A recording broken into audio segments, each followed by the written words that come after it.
इस वीडियो में हम एक और वैद्युत उपकरण पोटेंशियोमीटर, विभव मापी जिसको कहा गया है, इसके विषय में जानेंगे। तो विभव मापी क्या होता है, पहले इसकी बात करते हैं। एक लंबा सा तार होता है, तो इसको एक बेंच में, एक सपोर्ट में तार को इस तरीके से मोड़ देते हैं, क्योंकि बहुत लंबा तार लेना होता है। तो अगर सीधा तार लें तो काफ़ी लंबाई में हमको उसका सपोर्ट लेना पड़ेगा। तो इस तरह से इसको मोड़ देते हैं, जैसा दिखाया गया है चित्र में। यहाँ से कई बार इसको मोड़ा गया है। यहाँ एक सिरा इसका यहाँ पे है और दूसरा सिरा इसका यहाँ पे है। तो एक लंबा तार इसको एक सपोर्ट देते हुए मोड़ दिया गया ताकि कम जगह में रह सके। अब इसको हम डायग्राम में इस तरह से दिखाएंगे। वास्तव में एक बहुत लंबा तार होगा। तो ए बी एक तार होता है, इसको अगर हम ए बी नाम दे दें,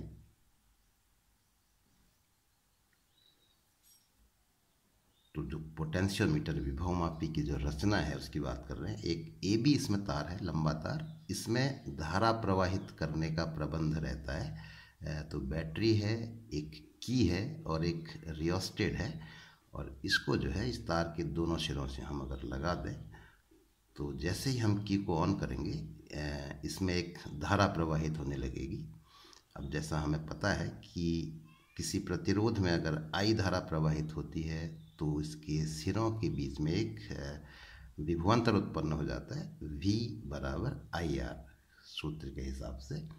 तो ये भी वास्तव में एक प्रतिरोध तार है। जैसा हमने अपने पहले के वीडियोस में बात करी थी कि प्रायोगिक कार्यों के लिए हम मिश्र धातु के तार लेते हैं, तो यहाँ पर भी वही है, मिश्र धातु का तार है और इसका कुछ ना कुछ प्रतिरोध होगा। प्रतिरोध तार है, ऐसी धातुओं का चयन किया जाता है कि ये कुछ रेजिस्टेंस भी प्रोड्यूस करे। तो प्रतिरोध तार में आई धारा प्रवाहित होने से इसके सिरों के बीच में एक विभवांतर उत्पन्न हो जाएगा, V बराबर IR। ओम के नियम में हमने पढ़ा है। ये विभवांतर का अर्थ क्या है, इसको समझना है हमें, क्योंकि विभवांतर एक सापेक्ष कॉन्सेप्ट है। तो विभव में अंतर जैसे हम बात कर रहे हैं, तो अगर हम एक बिंदु को शून्य मान लें तो दूसरे बिंदु के विभव को अब हम कोई मान दे सकते हैं। तो जैसे हमने बिंदु B के विभव को शून्य मान लिया, मान लेते हैं उदाहरण के तौर पे इस तार के सिरों के बीच अगर 10 वोल्ट का विभवांतर उत्पन्न हुआ है, तो इसको हम ऐसे कह सकते हैं कि बिंदु B का विभव शून्य है और बिंदु A का विभव 10 वोल्ट है। तो अब वास्तव में क्या हो रहा होगा, जैसे जैसे हम A से B की ओर को जाएंगे, विभव का मान इसका मतलब घटता जा रहा है। तो जैसे 10 था, अगले बिंदु पर उससे आगे कोई बिंदु होगा, वहाँ पर 9 होगा, फिर 8 होगा, फिर 7 होगा, 6 होगा, 5 4 3 2 1 और अंत में तब जाके B पर ये शून्य होगा। अब हमको यहाँ पर ध्यान ये देना है, अगर हम एक बिंदु A लेते हैं और A के साथ कोई दूसरा बिंदु लेते हैं, जैसे कि हमने यहाँ पे ले लिया, मान लीजिए जहाँ ये विभव का मान 8 है, ये दो बिंदु ले लिए, एक बिंदु A और दूसरा बिंदु ये, तो अब विभवांतर हो गया 8, 10 और 8 का अंतर 2। अगर हम बिंदु लेते हैं 7 की सीध में तो विभवांतर हो गया 3। अगर हम बिंदु लेते हैं 4 की सीध में तो विभवांतर हो गया 6। तो ध्यान ये देना है कि अगर हम A के साथ एक दूसरे बिंदु का चयन कर रहे हैं, तो ये जितनी दूर होगा, A से जितनी दूर होगा, विभवांतर का मान उतना ही अधिक होगा। तो जैसा हम इसका उपयोग करेंगे, हम आगे समझने में चीज़ें आसान होंगी, इसलिए इसकी हमने बात करी। अब यहाँ पे एक महत्वपूर्ण डेफिनेशन है जिसकी हम पहले भी बात कर चुके हैं, विभव प्रवणता। इस टॉपिक हमारा मेन यही है, विभव प्रवणता को समझना सबसे मुख्य है। तो विभव प्रवणता, A से B की ओर को अगर हम तार में चल रहे हैं तो विभव का मान कम हो रहा है, दूरी के साथ विभव के मान में परिवर्तन हो रहा है। तो दूरी के सापेक्ष विभव परिवर्तन की दर को विभव प्रवणता कहते हैं। पहले भी हमने ये टॉपिक लिया है, तो यहाँ पे इसको हमने थोड़ा रिमाइंड कर लिया। तो इसको अगर परिभाषित करेंगे तो एकांक दूरी पर स्थित दो बिंदुओं के बीच विभवांतर, ऐसे भी इसको कह सकते हैं। तो यहाँ पे इसके लिए संकेत के लिया गया है, विभव प्रवणता के लिए संकेत के लिया गया है। तो क्या हो जाएगा, मान लो इस तार की लंबाई L है, कैपिटल L हमने ले लिया, और विभवांतर V है।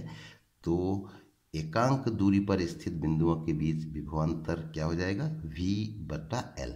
तो इसी को विभव प्रवणता कहा जा रहा है। अब इसको हम एक दूसरे ढंग से भी समझ सकते हैं। यदि इस तार के एकांक लंबाई का प्रतिरोध रो हो, जो कि निश्चित होता है, कांस्टेंट होता है, अगर एक समान तार है तो इसकी एकांक लंबाई का प्रतिरोध निश्चित होगा। तो मान लो रो है, तो अब हम इसको ऐसे भी कह सकते हैं, क्योंकि तार में प्रवाहित धारा आई है, तो एकांक लंबाई पर स्थित जो दो बिंदु होंगे उनके बीच विभवांतर का मान हो जाएगा आई रो। तो विभव प्रवणता को ऐसे भी परिभाषित कर सकते हैं। अब इसको अगर हम देखें, इन दोनों ही सूत्रों में किसी से भी ले लें, हमको अगर इस के मान को नियत रखना है पूरे एक्सपेरिमेंट के दौरान, जब विभव मापी का हम उपयोग करते हैं तो ये सबसे मुख्य इसमें कंडीशन होती है। तो इसके लिए हमको क्या करना पड़ेगा, इस के मान को नियत रखने के लिए आई का मान नियत रखना होगा। चाहे हम ऊपर वाला सूत्र ले लें या फिर नीचे वाला ले लें जो विभव प्रवणता को परिभाषित कर रहे हैं, तो आई का मान, प्रवाहित धारा, इस तार में प्रवाहित धारा के मान को हमें नियत रखना है पूरे प्रयोग के दौरान। तो ऊपर जो प्रबंध हमारा है, धारा रियोस्टेट हमने फिक्स कर रखा है, इसको चेंज नहीं करना है। अगर ये चेंज होगा तो धारा का मान भी चेंज हो जाएगा। तो ये हमको ध्यान रखना है। अब इसका उपयोग क्या करना है, विभव मापी जैसे हमने कहा, तो वास्तव में सबसे बढ़िया उपयोग जो इसका है वो है किसी सेल का विद्युत वाहक बल ज्ञात करना। क्योंकि अगर हम किसी भी सेल के विद्युत वाहक बल का मापन करना चाहें, वोल्टमीटर से अगर करना चाहें, तो क्या करना पड़ेगा, उसके दो टर्मिनल्स पे हमें वोल्टमीटर लगाना होगा, और जैसे ही हम ये क्रिया करेंगे एक बंद परिपथ प्राप्त हो जाएगा और परिपथ में धारा बहने लगेगी।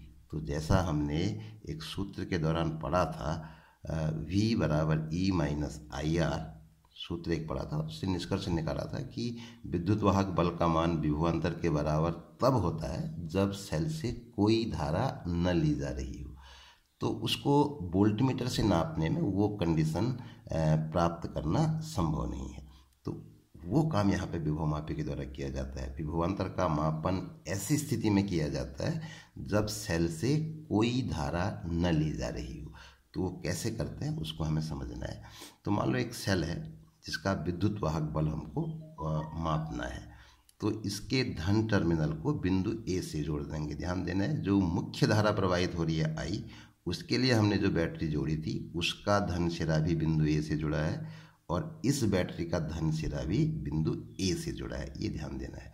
उसके बाद इस बैटरी से एक गैल्वेनोमीटर से होते हुए हमें इसको इस तार AB पर कहीं पर भी स्पर्श करा सकते हैं, ये इसमें प्रबंध है। तो अब होगा क्या, जैसे ही हम ये क्रिया करेंगे इस परिपथ को ध्यान में रखते हुए, तो क्या होगा, एक बिंदु A है और दूसरा एक बिंदु हमने यहाँ पे ले लिया, अभी इस चित्र के हिसाब से ये बिंदु ले लिया, तो इन दो बिंदुओं के बीच कुछ ना कुछ विभवांतर होगा। अब क्योंकि हमने इस तार को, ये जो तार ले रखा है हमने, इसमें बीच में बैटरी भी शामिल है, तो इसके दो सिरों के बीच में एक विभवांतर उत्पन्न हो गया। तो क्या हो जाएगा, इस विभवांतर के कारण इस तार में एक धारा प्रवाहित होने लगेगी, धन विभवांतर से ऋण विभवांतर की ओर को। तो ये एक धारा बहने लगेगी जो यहाँ पे इस तीर के निशान की तरह दिखाई गई है। अब क्योंकि यहाँ पर ये बैटरी भी है, तो बैटरी भी एक बंद परिपथ में आ गई, तो इससे भी धारा निकलेगी, उसको इस धारा से दिखाया गया है। तो ये दो धाराएं हैं जिन पे हमको ध्यान अपना केंद्रित करना है। एक धारा मुख्य धारा का भाग है, उससे निकल रही है, और दूसरा बैटरी से निकल रही है। तो अब इसमें होगा क्या, अगर हम एक ऐसे बिंदु का चयन करते हैं जो ए के नज़दीक है, तो नज़दीक होगा तो विभवांतर कम होगा, और विभवांतर कम होगा तो ये वाली धारा कम होगी, ये जो मुख्य धारा का पार्ट थी, और बैटरी से निकलने वाली धारा ज़्यादा होगी। तो बैटरी की धारा की प्रधानता होगी, ऐसे इसको कहा जाएगा। तो इस परिपथ में इस दिशा में एक नेट धारा बहेगी, दोनों का कॉम्बिनेशन, इस दिशा में ये जो धारा है इसकी दिशा में एक नेट धारा बहेगी, क्योंकि इसका प्रभाव ज़्यादा है। तो हमको गैल्वेनोमीटर में एक ओर को विस्थापन मिलेगा। वो गैल्वेनोमीटर की प्रॉपर्टी हमने समझा है कि धारा एक दिशा में बहती है तो विक्षेप एक दिशा में आता है, और धारा की दिशा को बदल दें तो विक्षेप की दिशा भी बदल जाती है। तो इसमें क्या होगा, इसमें बाईं ओर को एक विक्षेप हमको प्राप्त होगा इस तरीके से। अब अगर हम ऐसे बिंदु का चयन करते हैं जो ए से दूर है, तो विभवांतर का मान बढ़ जाएगा, जिससे ये धारा बढ़ जाएगी, ये वाली जो मुख्य धारा का अंश थी ये धारा बढ़ जाएगी और बैटरी की धारा कम हो जाएगी। तो अब नेट धारा इस दिशा में बहेगी, यूं बहेगी, बैटरी की धारा की विपरीत दिशा में बहेगी। तो क्या हो जाएगा, इस गैल्वेनोमीटर में भी धारा का विक्षेप, गैल्वेनोमीटर का विक्षेप जो है वो विपरीत दिशा में प्राप्त होगा। तो एक बिंदु हमने नज़दीक लिया ए के, दूसरी बार हमने दूर लिया, तो विक्षेप विपरीत दिशा में प्राप्त हुए। तो एक मोटा मोटा आइडिया हमको ये मिल गया कि अब जो संतुलन वाला बिंदु होगा, जो शून्य विक्षेप वाला बिंदु होगा, वो इन दो बिंदुओं के बीच में होगा। J1 और J2 करके हमने इसको कहा है। इसको जॉकी कहा जाता है वास्तव में। जिस डिवाइस से हम तार को स्पर्श करते हैं जॉकी बोला जाता है। तो जॉकी के ही पॉइंट हैं J1 J2। अब हम एक ऐसा पॉइंट इन दोनों के बीच में ढूंढते हैं जिससे कि धारा विभव, ये धारामापी में विक्षेप जो है वो शून्य हो। तो बीच में ढूंढना है हमें। तो मान लो इस स्थिति में ये जो J पॉइंट है, यहाँ पे ये स्थिति है। तो ये वास्तव में क्या हो रहा होगा कि इस समय ये ऐसा बिंदु है कि A और J के बीच में जो विभवांतर है वो बैटरी के सिरों के बीच विभवांतर के ठीक बराबर है। यही सबसे महत्वपूर्ण बिंदु है। गैल्वेनोमीटर में कोई धारा प्रवाहित नहीं हो रही है। इसका अर्थ ये है कि A और J बिंदुओं के बीच विभवांतर बैटरी के सिरों के बीच उत्पन्न विभवांतर के ठीक बराबर है, जिससे ये धारा और ये धाराएं बिल्कुल बराबर हो गई और नेट धारा शून्य हो गई। तो गैल्वेनोमीटर में हमको कोई विक्षेप प्राप्त नहीं होगा। यही हमारा एक्सपेरिमेंटल पॉइंट है। इसी पॉइंट को हमें ढूंढना था। तो ये जो कंसेप्ट था इसको ध्यान में रखते हुए कि V बराबर E माइनस आई आर, अगर I बराबर 0 तो V बराबर E। इस समय बैटरी से कोई धारा नहीं ली जा रही है, ये सबसे मेन चीज़ है। हमने जैसे कहा कि नेट धारा शून्य है, इसलिए अविक्षेप की स्थिति है। तो कुल मिलाकर बैटरी से इस समय कोई धारा प्रवाहित नहीं हो रही है। तो I बराबर 0, इसलिए V बराबर E। तो इस समय बैटरी के सिरों के बीच जो विभवांतर है वो विभवांतर विद्युत वाहक बल के बराबर है। और क्योंकि ये विभवांतर इस समय A और J बिंदुओं के बीच विभवांतर के बराबर है, तो यही इसका मापन है, इसी के द्वारा इसको नापा जा रहा है। तो A और J के बीच में विभवांतर कितना है वो हमको अब नापना है इस प्रैक्टिकल के द्वारा। तो यदि तार में विभव प्रवणता K हो तथा बिंदु J के लिए धारामापी का विक्षेप शून्य हो, तो क्या हो जाएगा, ये L लंबाई पर मान लो प्राप्त हो रहा है। जो चित्र में दिखाया हमने, ये जो बिंदु J था ये A से L दूरी पर है। तो ऐसी स्थिति में क्या होगा, A व J के बीच विभवांतर KL होगा, क्योंकि एकांक लंबाई के लिए विभवांतर K है तो L लंबाई के लिए KL हो जाएगा। तो A व J के बीच में जो विभवांतर है वो होगा KL।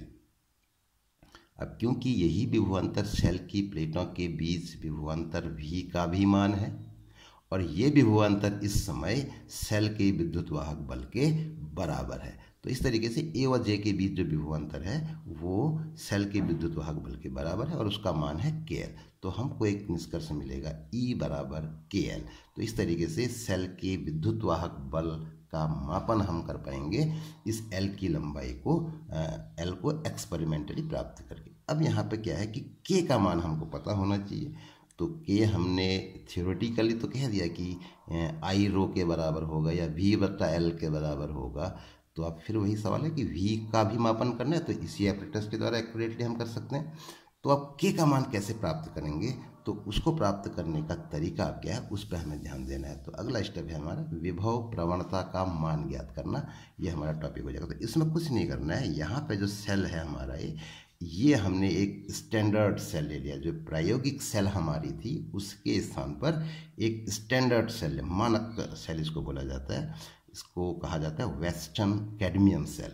और इसका विद्युत वाहक बल जो है वो बिल्कुल कांस्टेंट होता है, ई डैश इसको अब हम कहेंगे, क्योंकि जो हमारी प्रायोगिक सेल थी उसको हमने ई कहा है, तो इस प्रमाणिक सेल के विद्युत वाहक बल को ई डैश कहेंगे। तो ई डैश का मान होता है 1.0184 वोल्ट। तो एक स्टैंडर्ड सेल ली गई है। तो बिल्कुल वही क्रिया जो हमने वहाँ पे की थी, हमको एक अविक्षेप बिंदु के लिए प्राप्त करना है। तो जॉकी की एक स्थिति J डैश इसको कह देते हैं, एक स्थिति J डैश ऐसी प्राप्त करनी है कि विभव धारामापी में कोई विक्षेप उत्पन्न ना हो। तो मान लेते हैं बाकी कंडीशन वही रहेंगी कि इस समय शून्य विक्षेप के लिए जब कोई धारा नहीं ली जाती तो सेल का विद्युत वाहक बल जो है वो विभवांतर के बराबर है। तो वही सिद्धांत यहाँ पर लागू है। तो यहाँ पे क्या हो जाएगा, यदि तार में विभव प्रवणता की वही है, ऊपर हमने आई के मान में कोई परिवर्तन नहीं किया है, जो हमारी प्रायोगिक सेल थी उस समय भी धारा आई थी, अब ये स्टैंडर्ड सेल का यूज़ कर रहे हैं, अब भी ये उतनी ही है, यहाँ से इसमें कोई चेंज नहीं किया गया है, तो विभव प्रवणता उतनी ही बनी रहेगी। अब अगर जेडएस के लिए धारामापी का विक्षेप शून्य हो तो क्या होगा, ए व जेडएस के बीच जो विभवांतर होगा वो के एल डैश होगा। तो ये चित्र में हम देख रहे हैं, ये जो अविक्षेप बिंदु हमको प्राप्त हुआ वो एल डैश दूरी पर प्राप्त हुआ, प्रायोगिक सेल से भिन्न ये होगा। तो इसका मान सेल की प्लेटों के बीच विभवांतर के बराबर होगा और ये सेल के विद्युत वाहक बल के बराबर होगा, बिल्कुल वही कंसेप्ट जो पहले हमने की थी। तो यहाँ पर ई डैश का मान जो है वो क्या हो जाएगा, के एल डैश हो जाएगा। अब यहाँ पर ई डैश हमको पता है, एल डैश हम प्रैक्टिकली निकाल रहे हैं, तो हमको के का मान जो है वो प्राप्त हो जाएगा, के बराबर ई डैश बटा एल डैश। तो पहले वाले स्टेप में प्रायोगिक सेल का विभवांतर ज्ञात करते समय, विद्युत वाहक बल ज्ञात करते समय हमको जो के की आवश्यकता थी वो के का मान हमको इस प्रकार से प्राप्त हो गया। अब इस पोटेंशियोमीटर का और भी इसके उपयोग हैं, तो प्रैक्टिकली क्या क्या इसके उपयोग हो सकते हैं, तो दो मुख्य उपयोगों के विषय में हम जानेंगे। पहला इसका उपयोग है दो सेलों के विद्युत वाहक बल की तुलना करना। तो कैसे होगा, वही विभवमापी एक तार हमने ले रखा है ए बी, इसमें धारा प्रवाहित करने का प्रबंध होगा। तो जैसे ही धारा प्रवाहित करेंगे, इसमें जो बाई मिस्टेक ये रियोस्टेट यहाँ से हट गया, तो रियोस्टेट भी साथ में हो गया, बंद परिपथ होगा। तो यहाँ पर जो है ये लग गया। तो जैसे ही हम की को ऑन करेंगे धारा प्रवाहित होने लगेगी। तो यहाँ पर हमको जो दो सेलें हैं जिनका विद्युत वाहक बल की हमको तुलना करनी है, वो दो सेलें इस प्रकार जोड़ दी गई हैं, परिपथ में देख रहे हैं हम, समांतर क्रम में जोड़ी गई हैं और दोनों में एक की लगी हुई है। बाकी गैल्वेनोमीटर से होते हुए इसको हम ए बी में कहीं पर भी स्पर्श करा सकते हैं, वही सिद्धांत जो पहले हमने पढ़ा था। सिंपल से स्टेप इसको हमें याद रखने, क्या करेंगे, पहले हमने इस की को लगा दिया, फिर से ध्यान देंगे दो बैटरियों में से दोनों की खुली हुई है, अब ऊपर वाले में की लगा दे रहे, तो क्या होगा, ये वाली सेल, पहली सेल इसको हम कहते हैं, तो पहली सेल जिसको पहले प्रयोग कर रहे हैं वो पहला हो जाएगा। पहली सेल परिपथ में आ गई और दूसरी सेल परिपथ से बाहर है, तो इस समय जो अविक्षेप बिंदु हमको प्राप्त होगा, J1 स्थिति इसको कह देते हैं, और इसके संगत जो लंबाई हमको प्राप्त हुई इसको L1 कह देते हैं। तो सिंपल स्टेप जैसे पहले किया था बिल्कुल वैसे ही E1 का मान हो जाएगा KL1। दूसरी बारी में क्या कर देंगे, इस की को हटा दिया हमने, अब दूसरे में की लगा देंगे, तो ये दूसरी सेल अब परिपथ में आ गई, तो अब ये बिंदु जो है कहीं दूसरी जगह पर आ जाएगा जो अविक्षेप बिंदु था, तो L1 से हट के दूरी अब L2 हो गई, तो हमको मिलेगा E2 बराबर KL2। अब यहाँ पर हमको के का मान निकालने की आवश्यकता नहीं, अगर हम कंपैरिजन कर रहे हैं तो E1 बट्टा E2 अगर कहें तो वो हो जाएगा L1 बट्टा L2। तो इस तरीके से L1 और L2 के मान प्रैक्टिकली ज्ञात करके हम दो सेलों के विद्युत वाहक बलों की तुलना कर सकते हैं। एक और इसका महत्वपूर्ण उपयोग है सेल का आंतरिक प्रतिरोध ज्ञात करना। तो एक सेल है, इसका आंतरिक प्रतिरोध R है, विद्युत वाहक बल E है, तो इसको अगर हम एक परिपथ में जैसी धारा प्रवाहित करेंगे, की को ऑन करेंगे तो एक धारा बहने लगेगी, तो ये जो प्रतिरोध R था इसके सिरों के बीच में एक विभवांतर उत्पन्न हो जाएगा V। तो ये हम पहले भी पढ़ चुके हैं। तो V is equal to E minus I R. आंतरिक प्रतिरोध का मापन कर रहे हैं तो R के लिए सूत्र निकाल लेंगे, पहले भी हमने निकाला था इस प्रकार से, ये इसके स्टेप होंगे। तो अंत में इस तरीके से आता है R is equal to R E बटा वी माइनस 1। अब यहाँ पर हमको क्या करना है, ई बट्टा वी का मान प्राप्त करना है, तो वो कैसे होगा उसके स्टेप हमको यहाँ पे देखने हैं। तो ये हमको परिपथ बनाना होगा, ये है जो प्रायोगिक सेल हमारी थी जिसका आंतरिक प्रतिरोध हमने ज्ञात करना है, उसके पैरेलल में हमने एक रेजिस्टेंस बॉक्स लगा दिया और एक की लगा दी, और उसको एक गैल्वेनोमीटर से होते हुए ए बी पर कहीं पर भी स्पर्श करा सकते हैं।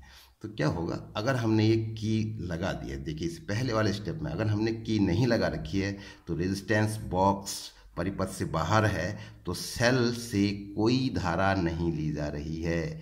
तो इस समय ये जो हमारा पॉइंट है अविक्षेप बिंदु, ये ई का मापन करेगा, विद्युत वाहक बल का मापन करेगा। और जैसे ही हम इस रेजिस्टेंस बॉक्स से एक निश्चित मान का प्रतिरोध निकालेंगे, आर मान लो निकाल रहे हैं, और जैसे ही की को ऑन करेंगे तो ये एक बंद परिपथ बन गया, सेल का परिपथ एक बंद परिपथ बन गया। तो सेल से अब धारा ली जा रही है। तो इस समय अब जो ये मापन होगा इस पोटेंशियोमीटर के द्वारा, वो सेल की प्लेटों के बीच विभवांतर का मापन होगा, विद्युत वाहक बल का मापन नहीं होगा। या इस प्रतिरोध के सिरों के बीच विभवांतर कहते हैं, एक ही बात है।